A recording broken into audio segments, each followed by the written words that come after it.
Bendiciones para todos en el nombre del Señor Jesús, dándole gracias a Dios por esta oportunidad que nuevamente nos permite el Señor de estar aquí y poderle compartir a ustedes, amados hermanos y amigos, eh, sobre este tema maravilloso que hemos venido tratando sobre lo que es el diezmo. Bueno, es un honor para mí poder compartir la palabra de Dios con ustedes y gracias a Dios por todo lo que nos da, por sus bendiciones, por su gran amor y misericordia que hasta el día de hoy nos ha tenido con vida. A pesar de las circunstancias adversas que se han presentado últimamente, sabemos que estamos viviendo una situación muy difícil a nivel mundial, aquí en nuestro país Colombia. Están sucediendo muchas cosas y vienen muchas cosas más terribles todavía y debemos estar preparados eh, con el Señor, primeramente, antes que cualquier otra cosa. Entonces, es importante, hermanos y amigos, entender ahora, en este tiempo, ¿qué es lo que estamos nosotros haciendo y en qué es lo que hemos creído? Y afirmarnos cada día más en el conocimiento de la verdadera doctrina que nos ha enseñado nuestro Maestro, el Señor Jesús o Yeshua.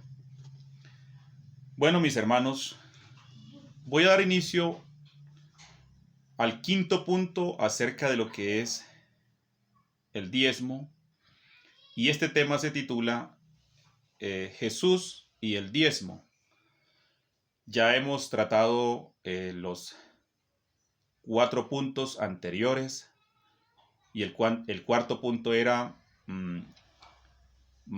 el diezmo según Malaquías.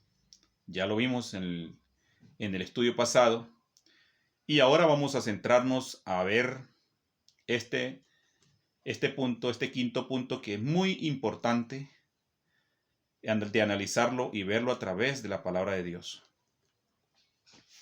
Sin más preámbulos, hermanos, vamos a dar inicio en el nombre de nuestro Señor.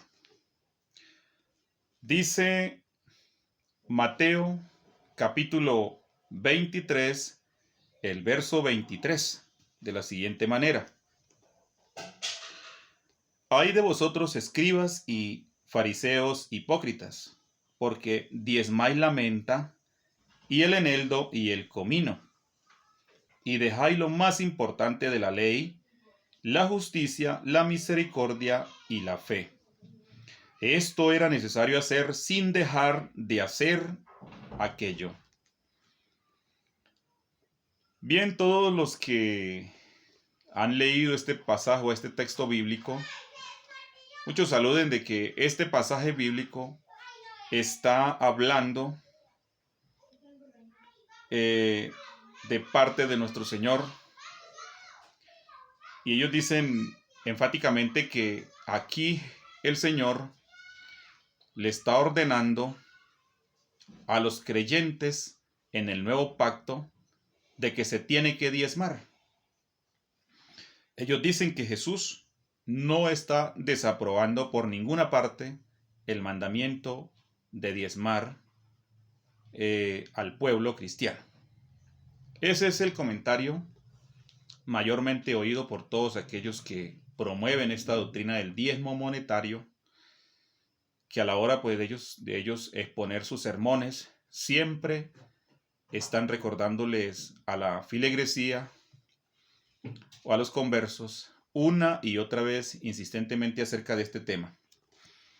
Vamos a mirar entonces, hermanos, a través de la escritura, que aquí en ningún momento el Señor se está dirigiendo al pueblo o a la iglesia del nuevo pacto.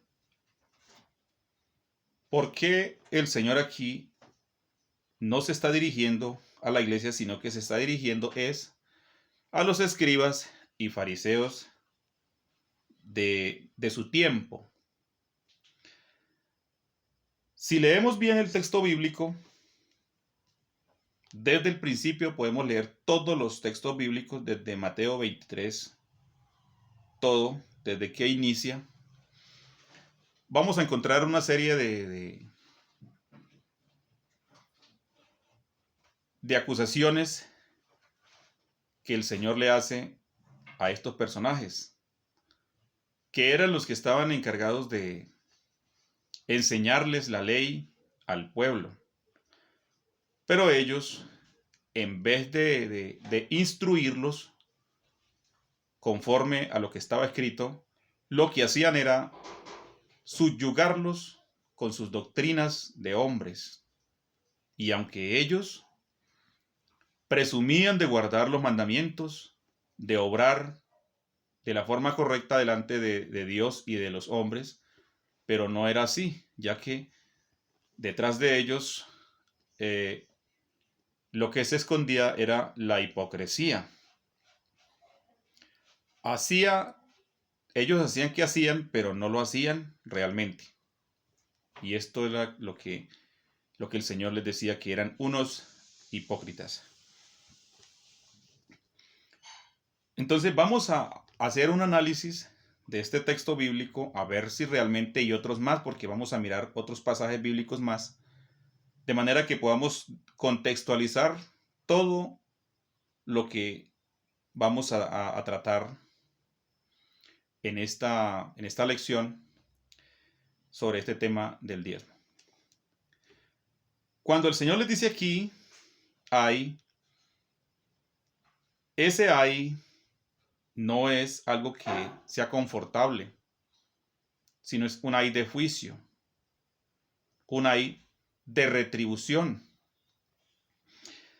Cuando dice el Señor, ay de vosotros escribas y fariseos, miremos primero que Él le dice escribas y fariseos.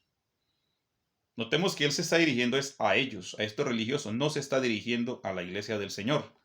Eso tenemos que tenerlo bien claro. Les dice, hipócritas,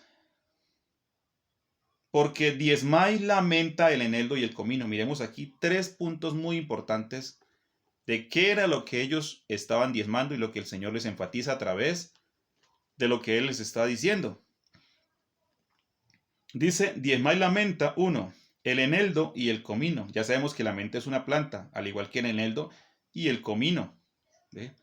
Son una especie de aromáticas, plantas aromáticas, y también el comino, pues, entendemos que se usa también en lo que es el alimento.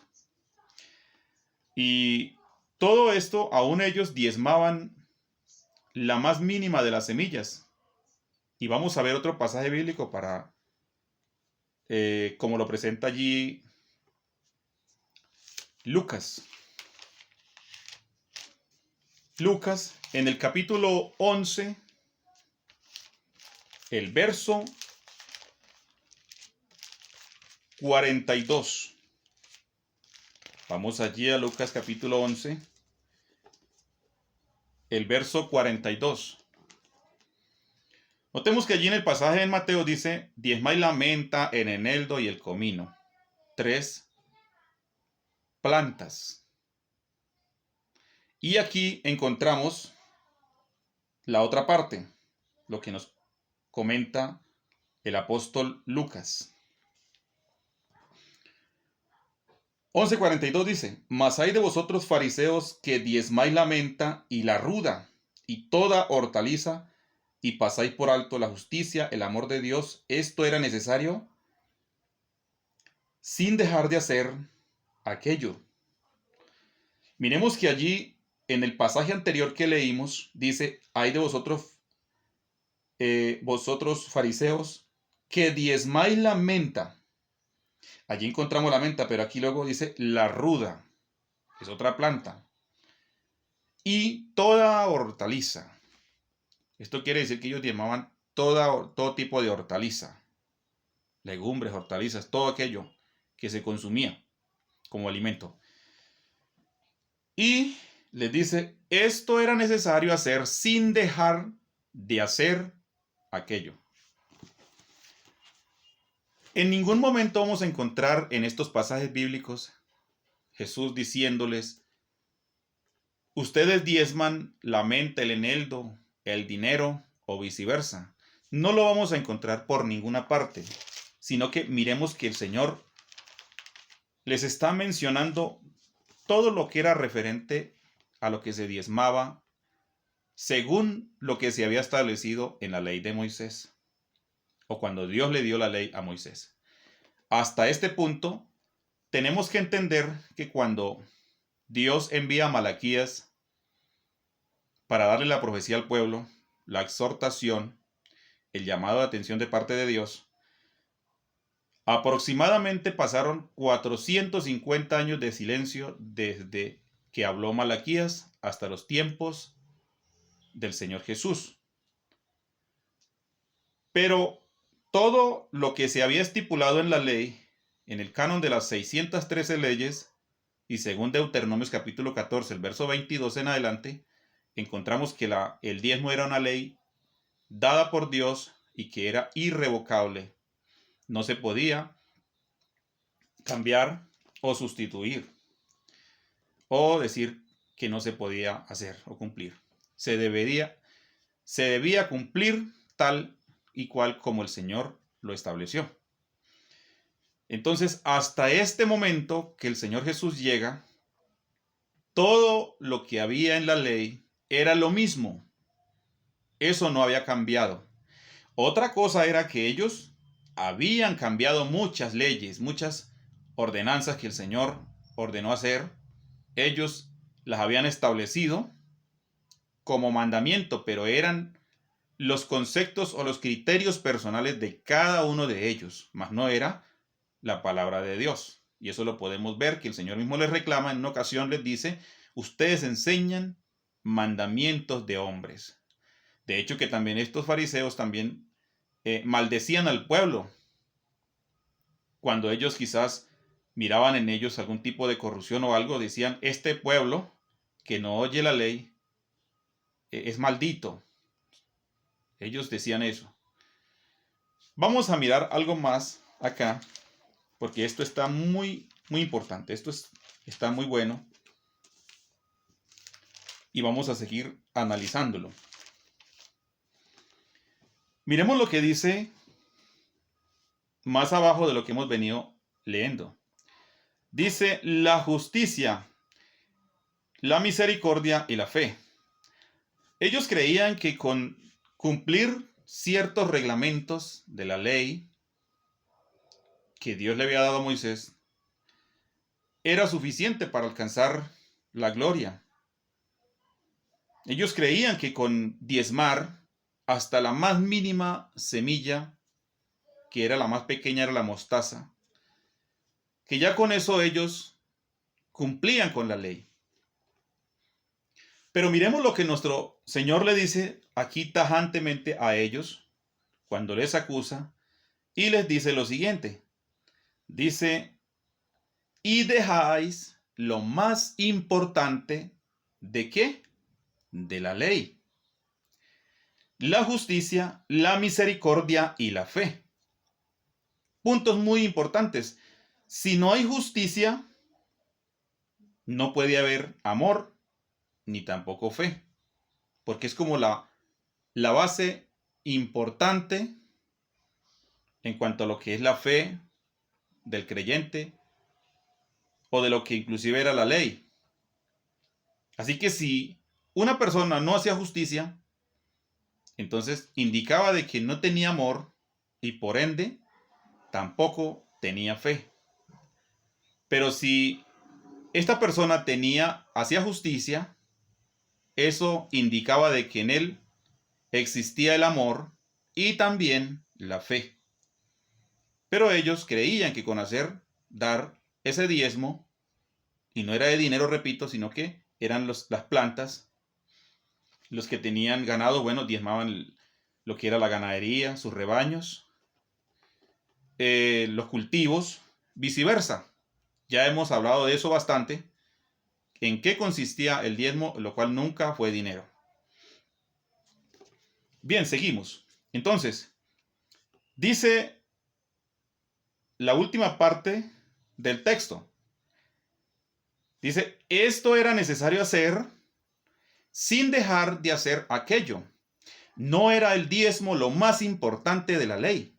Oído a esto, y aquellos que enfatizan que hay que diezmar, como porque Dios le ordenó, dicen ellos aquí, lo está diciendo el Señor en la gracia. Aún no se había establecido el periodo de gracia como tal, sino que aún la ley estaba en pie todavía. Todo lo que había de las 613 ordenanzas que el Señor le había dado a Moisés, todo eso estaba en vigencia hasta el momento. Recordemos que nuestro Señor Jesús, según la Escritura, la Biblia nos dice que Él nació bajo la ley. Eso es lo que nos habla el libro de Gálatas. Que Él llegó el cumplimiento del tiempo y Él nació bajo la ley. ¿Sí? No dice que nació bajo la gracia. Otra cosa es que Él ya, en el tiempo en que Él estuvo, empezó a dar las instrucciones que se debían de aplicar para el periodo de la gracia.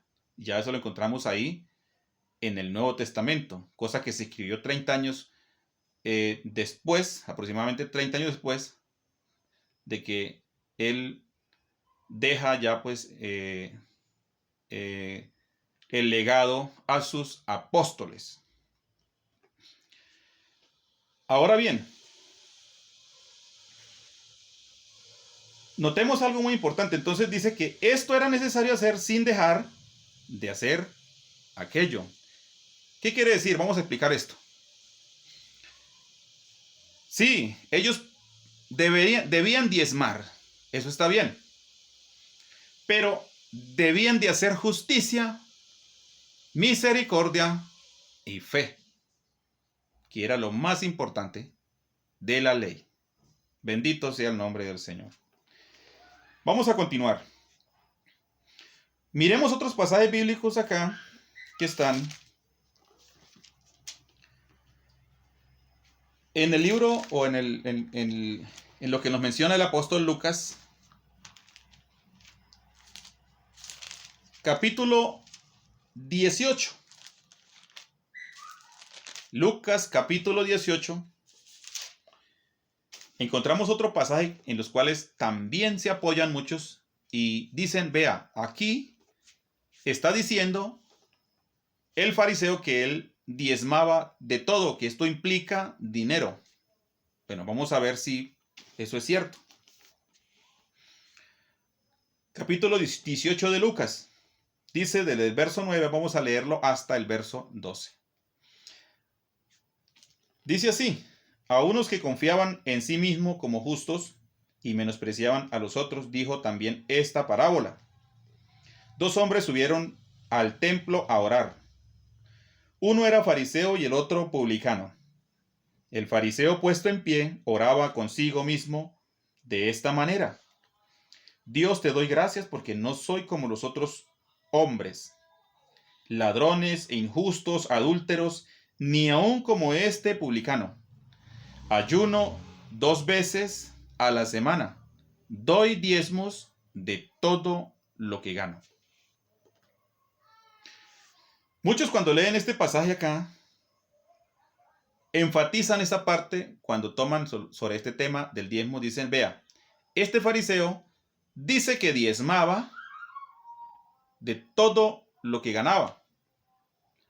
Ahora, tenemos que mirar que aquí lo que el Señor está enfatizando es acerca de lo que es la humildad o de aquel que se humilla y reconoce su estado, su pecado. Precisamente está mostrándose aquí dos personajes. El uno era un publicano, que se refiere a un gentil, un pecador, que estaba reconociendo su situación delante del Señor, mientras que el fariseo, que se creía que estaba orando justamente y aún decía, yo no soy como ese, sino empieza a describir lo que él hacía. Pero miremos que al final de los textos podemos leer, al final de lo que el Señor ya complementa acerca de esta situación, de este evento acá, miremos lo que dice. Mas el publicano, estando lejos, no quería ni aún alzar los ojos al cielo, sino que se golpeaba el pecho diciendo, Dios, sé propicio a mí, pecador. Mira lo que dice el Señor acá. Os digo que éste descendió a su casa justificado antes que el otro, porque cualquiera que se enaltece será humillado y el que se humilla será enaltecido. Precisamente esto es lo que está enfatizando acá el Señor. No está enfatizando el diezmo por ningún momento. O en ningún momento está hablando aquí que se refiere de darle como esa exaltación. Uy, este hombre, vea, está cumpliendo con el diezmo. No, en ningún momento, inclusive dice la Biblia, quién salió justificado y quién no salió justificado. ¿Ve? Os digo que este descendió, dice, a su casa justificado. ¿Quién? El publicano. Antes que el otro. ¿Cuál era el otro? El fariseo. Porque cualquiera que se enaltece, dice, será humillado. O sea, aquí el publicano fue el que salió enaltecido y el fariseo quedó humillado. Porque Dios también dice en la Escritura que Dios a los altivos los mira de lejos, pero mira aquel que es humilde y sencillo de corazón. Bendito sea el nombre del Señor para siempre. Entonces, cuando aquí dice ayuno 2 veces y doy diezmo de todo, ¿qué implicaba esto?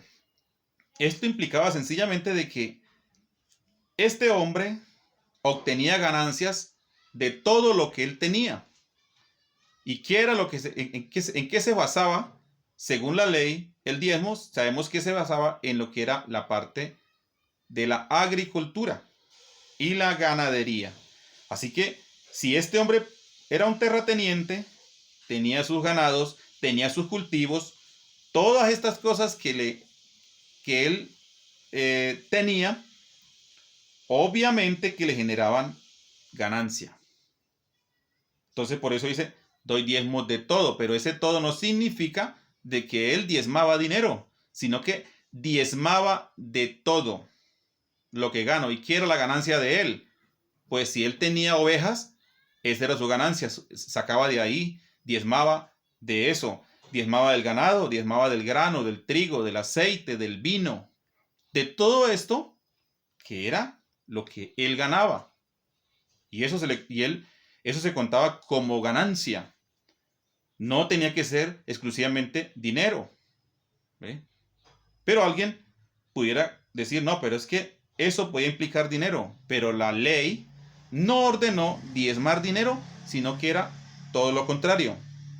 Entonces, esto no es un argumento que tenga una validez al 100% para justificar la postura de diezmar dinero por ninguna parte. Continuemos analizando algo muy importante que quiero compartirles acá, y es en Mateo capítulo 5, el verso 17.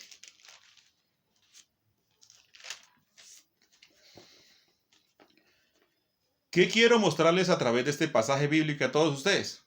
Algo muy sencillo que tenemos que entender.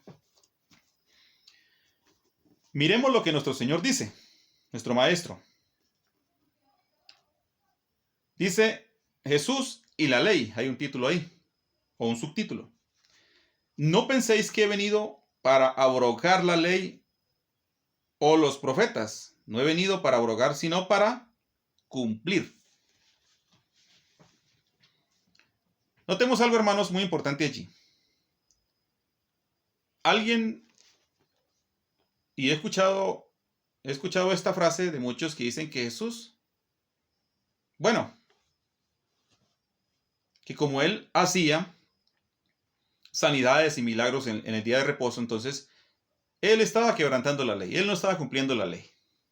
Pero eso es mentira, ya que la ley que fue dada, o los mandamientos que Dios le dio al pueblo de Israel, claramente todos estos mandatos no los cumplieron a cabalidad el 100%, ya que si no fallaban por un lado, fallaban por otro, pero siempre ellos omitían ciertos puntos importantes de la ley.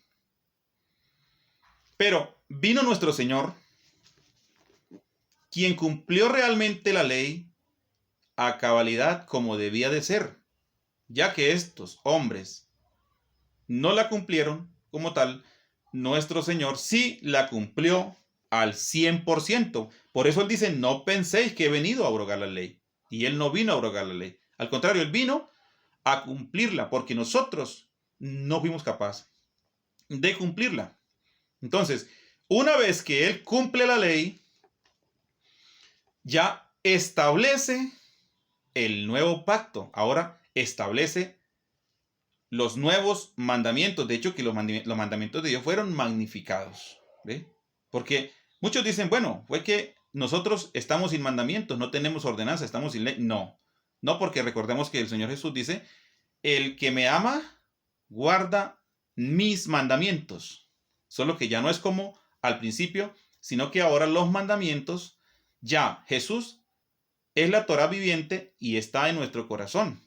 Por ende, al él estar en nuestro corazón, entonces está en nosotros la palabra, está ya escrita en el sentido espiritual. ¿Bien? Entonces, el Señor nunca vino a abrogarla o a invalidar el pacto o la ley. No, en ningún momento. Él vino fue a cumplirla tal cual como estaba escrita.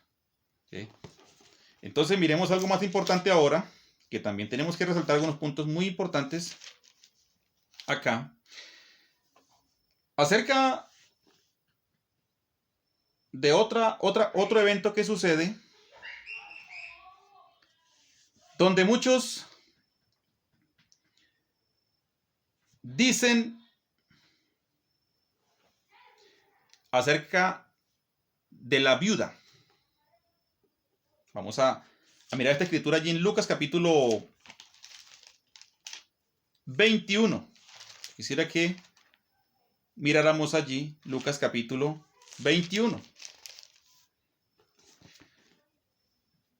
Estos textos que voy a mostrar ahora acá son pasajes bíblicos mal interpretados de parte de muchos pastores de las diversas denominaciones que hay, donde ellos fomentan a través de sus sermones y dicen que así como la viuda, ponen de ejemplo a la viuda o como de escudo a la viuda para justificar lo que ellos hacen, y dicen, no, es que a Dios hay que darle así como la viuda, echar todo.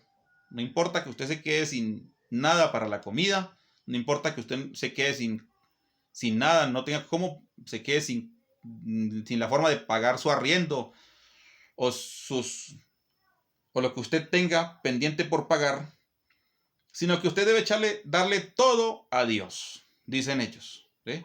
¿Por qué? Porque Dios le va a multiplicar a usted al 100 y al 200 o al 1000%. Entonces toman de ejemplo este texto bíblico para justificar lo que ellos están diciendo. Y eso es un error y es un pecado grave delante de Dios. ¿Por qué? Porque descontextualizar la escritura y hacerle decir lo que no es, lo que no quiere decir, es un pecado delante de Dios. ¿Por qué? Porque es añadirle. ¿Eh?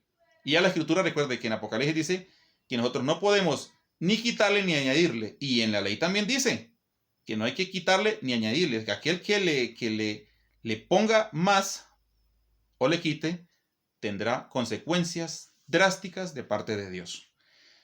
Miremos lo que dice. Levantando los ojos vio a los ricos que echaban sus ofrendas en el arca de las ofrendas. Vio también a una viuda muy pobre que echaba allí 2 blancas o 2 cuadrantes. Se dice que esta moneda tenía un alto precio. Tenía un alto precio. Por lo tanto, se entiende de que esta mujer, cuando la ve el señor que está echando, dice lo siguiente, y dijo, en verdad os digo que esta viuda pobre echó más que todos, porque todos aquellos echaron para las ofrendas de Dios de lo que le sobraba, mas esta de su pobreza echó todo el sustento que tenía. Aquí miremos algo acá. En la ley estaba establecido de que a estas personas vulnerables, viudas y huérfanos y extranjeros y tanto al levita también, había que darle sustento. Esto implicaba que había que darle sustento a través de los diezmos. Claramente lo podemos encontrar. Eso está en Deuteronomios 14, 22 en adelante. Usted van a encontrar ahí cuando el Señor le dice que no fueron a desamparar al levita, ni a la viuda, ni al huérfano, ni al extranjero. Estas personas estaban bajo el cuidado del pueblo. Así que a las viudas, en vez de quitarles, en vez de dejarlas sin nada, digámoslo así, había que antes darles. Pero aquí vemos que esta viuda echó todo su sustento, lo que tenía. Y aquellos ricos daban de lo que les sobraba. Y el Señor admira esta actitud de esta viuda. Pero hay algo más. Vamos a mirar algo. ¿Creen ustedes que es la actitud correcta que muchos hoy en día tomen este ejemplar para justificar lo que están haciendo? No es la correcta. Porque la Escritura nos manda a hacer justicia. Nosotros debemos de ayudar a esas personas necesitadas. Ese es el deber de aquellos que tienen. Aquel que tiene debe darle al que no tiene. ¿Ve? Y no está estipulado por la Biblia de darle a aquel que tiene. ¿Por qué? Porque aquel que tiene debe darle al que no tiene. ¿Ve? Pero entonces hoy pasa lo contrario. Aquel que no tiene nada, aún de lo poco que tiene, aún se saca la comida de su boca para darle a aquel que tiene abundancia, a aquel que cree que está en un estatus alto o es una eminencia delante de los hombres, como estos fariseos y escribas. Ellos se creían que eran los más santos, los más personas que tenían las ventanas de los cielos abiertas, pero no era así. El Señor les dice que eran unos hipócritas. Ahora miremos atrás, vamos a remitirnos allí a los textos o al capítulo 23 de Mateo. Vamos a leer un texto allí muy importante que quiero que analicen y lo vamos a contextualizar con el pasaje que leímos acerca de la viuda. Dice, mira lo que el Señor les dice ahora acá. Y es precisamente de lo que les he venido comentando ahorita. Dice, ay de vosotros, el verso 14, ay de vosotros escribas y fariseos hipócritas, porque devoráis las casas de las viudas y como pretexto hacéis largas oraciones, por esto recibiréis mayor condenación. Noten, hermanos, ustedes cómo dice la Escritura, cómo el Señor les dice a estos hombres, ay de vosotros escribas y fariseos hipócritas, porque devoráis las casas de las viudas. O sea, ¿qué quiere decir esto, hermanos? Más claro no puede ser la Escritura. Ellos llegaban con sus estrategias a estas casas, a estos lugares de estas personas vulnerables, y en vez de ayudarles, en vez de darles, lo que hacían era quitarle, aún de lo poco que tenían. Esto no era como el profeta Eliseo, que llegó a la viuda de Sarepta de Sidón, donde esta mujer también era una viuda, una pobre, que estaba allí tomando unos leños para ir a cocer su pan y comérselo con su hijo y echarse a morir. No, al contrario, este hombre llegó para bendecir a esta mujer. ¿Ve? Y ellos tenían que ir a bendecir antes a estas viudas, con lo que ellos tenían, con sus provisiones. Pero Elías, aunque no tenía, pero Dios hizo un milagro porque era el profeta de Dios, era el siervo de Dios que estaba allí. Y aquella mujer, vemos que dice que no le faltó el vino, no le faltó la harina, no escaseó de la tinaja. Así que durante esta sequía, esta hambruna que hubo, durante este periodo que el profeta profetizó de 3 años y medio, Dios lo sustentó a ella. De hecho, que también pudo vender aceite, pagar las deudas, aunque su hijo, bueno, por causa de una enfermedad murió, pero volvió a vivir. Así que esta mujer tenía ya el profeta en su casa, tenía este siervo de Dios, a este varón, y este hombre fue para ella una bendición enorme, porque ella quizás había pensado en su mente, bueno, ya me tocó morirme en esta hambruna, pero miremos que Dios se acordó de esta pobre viuda y envió allí el profeta, de tal manera que Dios a través de esta mujer sostuvo al profeta, la sostuvo a ella y aún a su hijo, y logró pagar todo lo que ella debía.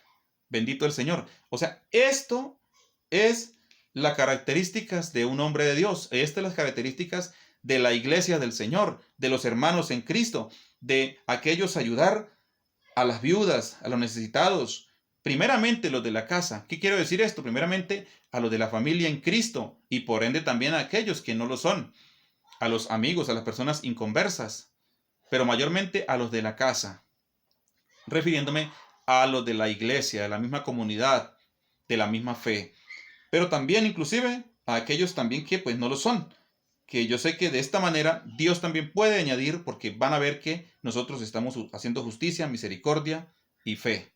Bendito el Señor. Entonces, este pasaje bíblico acá de Mateo 23 es una fuerte acusación que el Señor les hace a estos escribas y fariseos hipócritas, que ellos se mostraban como esas personas justas delante de Dios, pero era todo lo contrario. De hecho, el Señor les dice, ya tenéis la recompensa. Y ya sabemos cuál era la recompensa. Si no se arrepentían, el lago de fuego era la recompensa. La condenación eterna. Gloria al nombre del Señor. Ahora miremos otro pasaje bíblico que también es muy mal interpretado. ¿Ve? Y eso estamos aquí hablando de Mateo capítulo 22 más atrasito. Ahí encontramos algo muy importante. Mateo capítulo 22, el verso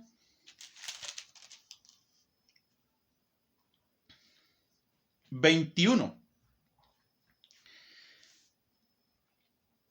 Entonces vamos a leer acá un pasaje bíblico, vamos a leerlo acá desde más atrás para que haya una mejor comprensión. Dice aquí un título, la cuestión del tributo. Vamos a leerlo desde el 18, del verso 18, capítulo 22, el verso 18. Pero Jesús, conociendo la malicia de ellos, les dijo, ¿por qué me tentáis, hipócritas? Mostradme la moneda del tributo. Y ellos le presentaron un denario. Un denario era lo que valía un jornal de un trabajador, de una persona que estaba trabajando a sueldo. Algunos le pagaban con con denario, con plata, pero también otros le pagaban con sal en muchas ocasiones. Y miremos lo que dice el 20. Entonces les dijo, ¿de quién es esta imagen o la esfinge? Y la descripción. Le dijeron, de César. Y les dijo, dad pues a César lo que es de César y a Dios lo que es de Dios. Oyendo esto se maravillaron y dejándole se fueron. Miremos, primero que todo, muchos toman este pasaje bíblico para nuevamente volver a caer en el error de la mala interpretación y la justificación equivocada en cuanto al concepto del diezmo. Por ninguna parte, ni la ofrenda de la viuda era un diezmo, ni tampoco el tributo al César, que para ese entonces sabemos, en el contexto histórico, sabemos que Roma ejercía autoridad y dominio sobre el pueblo de Israel. Por tanto, ellos tenían que pagarle un tributo al César, de lo contrario ellos tendrían problemas con este imperio. Así que ellos tenían que pagarle un tributo, y aquí hablamos de un denario, que era el sueldo de una persona o un jornal, de un jornalero. Y vemos que ellos le llevan esta moneda y tratan de probar o tentar al Señor. Por eso, ¿por qué me tentáis? Ellos, el objetivo de ellos era tentarlo a él, y siempre buscaban la ocasión, le hacían preguntas. En muchas ocasiones vemos que le hacían preguntas de diferente manera, a ver qué él decía, a ver, buscaban siempre la forma, a ver en qué momento él iba a flaquear, en qué momento el Señor iba a fallar. ¿Para qué? para acusarle y condenarle. Y si es posible, vemos muchas veces que cuando él hablaba, en muchas ocasiones ellos intentaron quitarle la vida, apedrearlo, matarlo. Entonces vemos aquí algo cuando él les dice, le dijeron de César, ¿ve? Porque él les dice, entonces les dijo, ¿de quién es esta imagen? Y la inscripción, entonces le dijeron de César. Y él les dijo, mira lo que le dice, da pues a César lo que es de César y a Dios lo que es de Dios. Entonces lo que tenemos que entender aquí es que al César se le pagaba un tributo, un denario. No está hablando de diezmos. Eso es lo que tenemos que tener claros. Entonces, no sigan engañando al pueblo de esta manera, metiéndole mentiras, diciéndole que aquí está hablando del diezmo. Cuando se dice, aquí está hablando de lo que es un tributo, como nosotros pagar un impuesto al gobierno, al Estado. ¿Ve? Aquí en esta ley estatal implicaba pagar un tributo al César. Ahora bien, cuando dice, dad al César lo que es de César y a Dios lo que es de Dios. ¿Y qué es lo de Dios? Hermanos y amigos, yo les hago una pregunta a ustedes. ¿Qué es lo que es de Dios? Salmos capítulo 24 dice que vamos a leer este pasaje bíblico. Vamos a leer este pasaje bíblico, hermanos, allí. Salmos capítulo 24.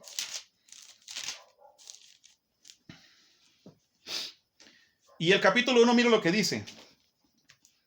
Del Señor es la tierra y su plenitud y el mundo y los que en él habitan. Porque él la fundó sobre los mares y la firmó sobre los ríos. Dice que del Señor es la tierra y su plenitud. Todo lo que hay es de Dios. Nada es de nosotros. Entonces, ¿qué le vamos a dar a Dios?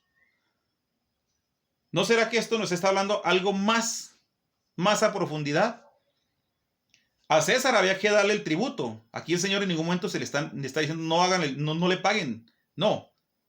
Está bien. Hay que darle al César lo que es de César y a Dios denle lo que es de Dios. Pero ¿qué es lo de Dios?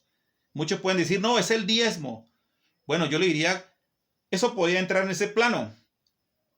Para ese entonces, puede valerse. Pero no solamente el diezmo. Porque era en dinero, no era en dinero, sino era en alimentos.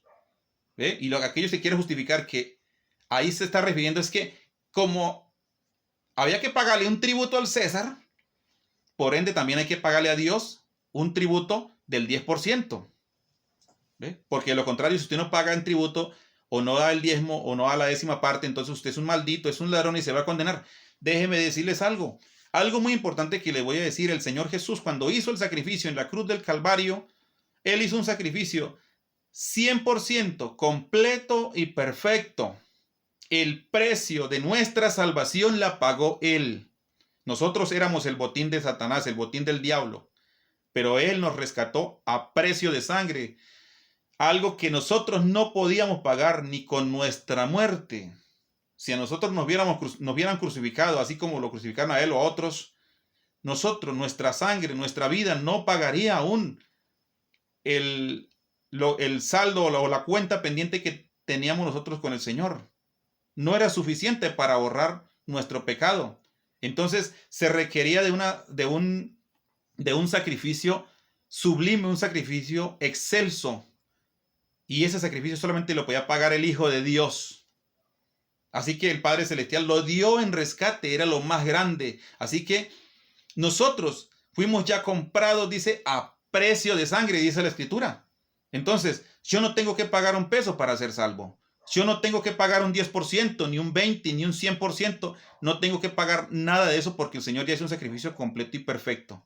Así que todos aquellos que intentan añadirle, decir que si yo no pago el 10%, no lo doy como tributo, como pago, como ofrenda, como ustedes le quieran llamar, entonces yo no soy salvo, soy un ladrón y por ende me voy a condenar. Estoy diciendo que Cristo en la cruz del Calvario no hizo un sacrificio el 100% completo y perfecto, sino que depende de un 10%. O sea que Cristo hizo un sacrificio solamente del 90%, lo cual es un error delante del Señor. Eso es un pecado. ¿Por qué? Porque estoy diciendo que él hizo un trabajo no eficiente, sino deficiente.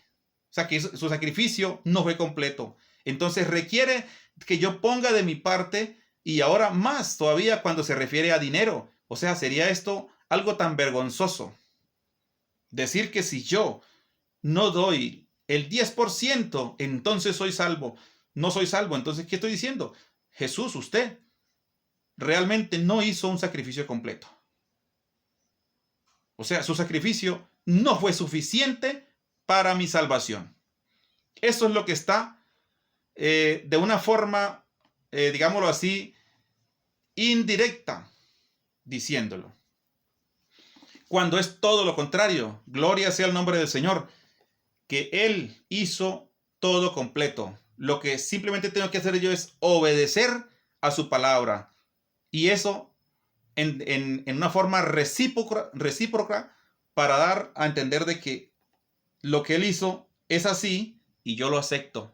Porque Él hizo lo que yo no podía hacer. Miremos algo muy importante. Quisiera que leyéramos un pasaje bíblico aquí para ir terminando ya de esta exposición, que está allí en Miqueas. Recordemos que el Señor le dice a los escribas y a los fariseos, les dice lo siguiente, hermanos, escúchenme bien, le dice: dejáis lo más importante de la ley, que es la justicia, misericordia y fe. Y les dice, esto era necesario hacer sin dejar de hacer aquello. Entonces vamos a mirar allí en Miqueas, a ver qué nos dice el Señor. Y este es un pasaje bíblico que muchos no lo leen. Y es lo que pide Dios. Eso es lo que pide Dios. Por eso hay que darle a Dios lo que es de Dios.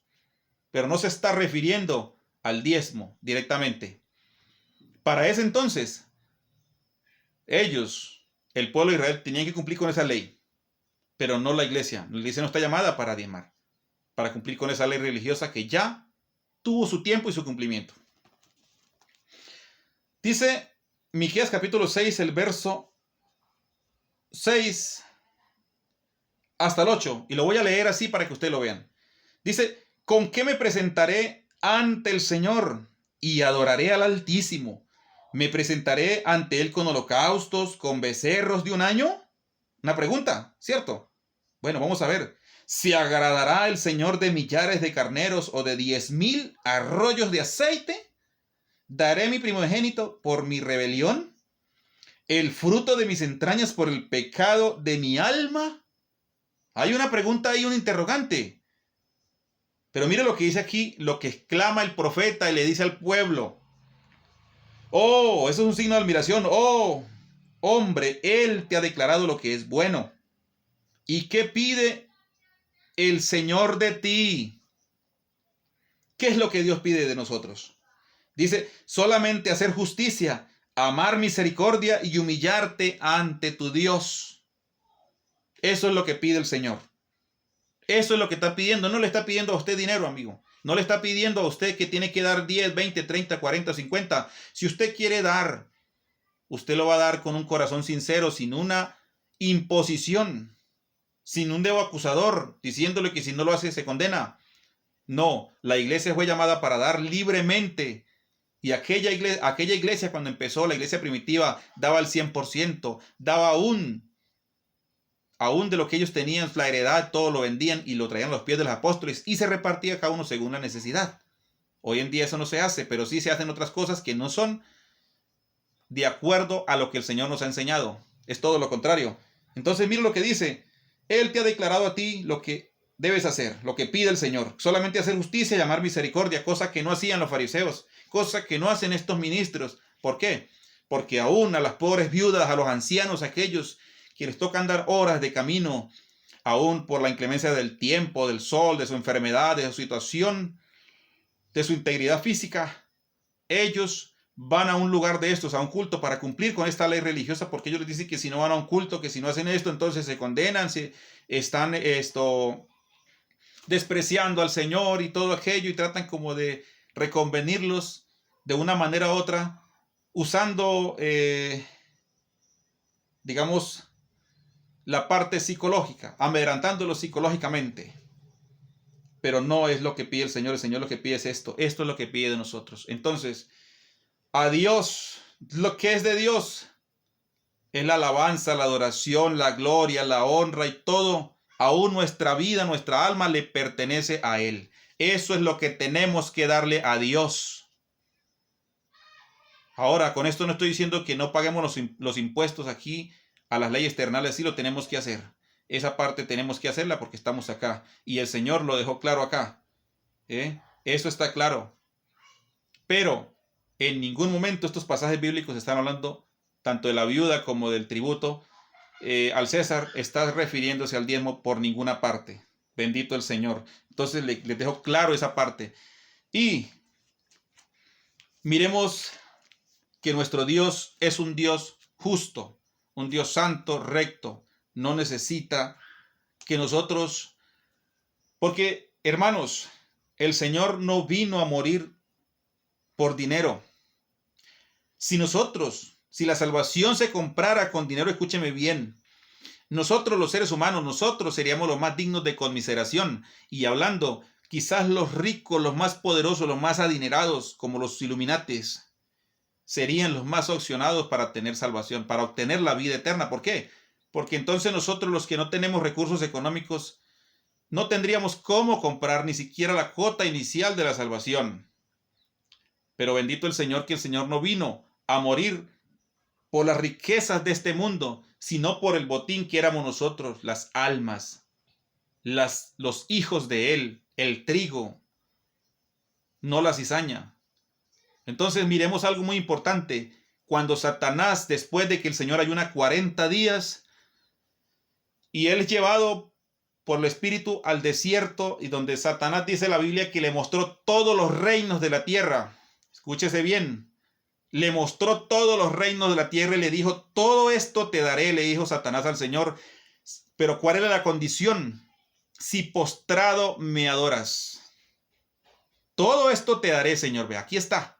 Si postrado me adorares. ¿Y qué le dijo el Señor? Al Señor tu Dios adorarás y a Él solo servirás. El Señor no le dijo, sí, venga para acá, yo lo tomo y aquí me inclino delante de usted. No. ¿Sabe por qué? Porque todo le pertenece al Señor. El diablo es un usurpador.